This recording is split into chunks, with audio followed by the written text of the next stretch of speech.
আমি তো অভিনয় রেগুলারই করি, হ্যাঁ। সব ধরনের এক্সপ্রেশন ক্যারেক্টার এগুলো আমার রেগুলার মুড়ি মুড়ি মুড়ি খাওয়ার মতোই। ধরুন আমাকে জিজ্ঞাসা করেন মানুষজন কাঁদে, আপনার কেমন লাগে, মানুষকে কাঁদানো ঠিক না তো। প্রত্যেকটা কাজই টার্নিং পয়েন্ট, তবে ওইটা একটা অতিমাত্রা টার্নিং পয়েন্ট হইতে পারে, হয়েছে এইভাবে। বাংলাদেশে অনেক ফ্যামিলি আছে যারা কয়েক জেনারেশন ধরে বিদেশে থাকে, ধরেন সুইজারল্যান্ডে থাকে, এরকম অনেক দেশ থেকে আমাকে ফোন করেছে।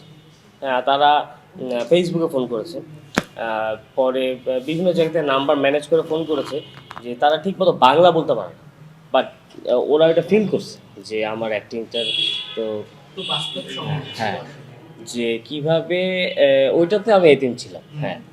এবং ওইটার একটা স্মৃতি বলি, ওইটার একটা মজার বিষয় হচ্ছে, ওইটা রেদন রনি ডিরেক্টর ছিল। বাড়ি ফেরা, তো বাড়ি ফেরাতে আমি স্কেজুল দিয়েছিলাম এক half day. I was so busy ওই ঈদের আগে। তা আমি বলছি আমি হাফ ডে দিতে পারবো। রনি ভাই বলছে তুই আয়।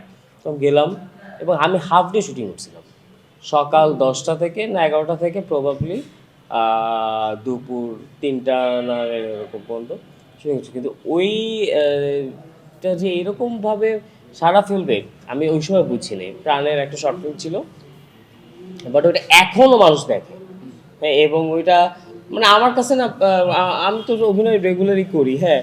তো সব ধরনের এক্সপ্রেশন ক্যারেক্টার এগুলো আমার রেগুলার মুড়ি মুড়ি মুড়ি খাওয়ার মতোই, খুব স্বাভাবিক বিষয় আমার কাছে। কিন্তু ওইটা খুব টাচ করেছে সামহাও। দেখেন আমি তো এক্সপ্রেশন দিয়ে অভিনয় করি, হ্যাঁ, কিন্তু আমি সাথে সাথে দেখতে পারি না। তবে ওইটা খুব টাচ করেছে, মানে ওইটা এইভাবে টাচ করেছে মানুষের দেখে, অনেক মানুষ ম্যাক্সিমামে কেঁদেছে। তো এটা আমার কাছে খুব অবাক লাগে যে আপনি যদি ধরেন আমাকে জিজ্ঞাসা করেন মানুষজন কাঁদে, আপনার কেমন লাগে, আমি বলতে পারবো না। তবে মানুষকে কাঁদানো ঠিক না তো।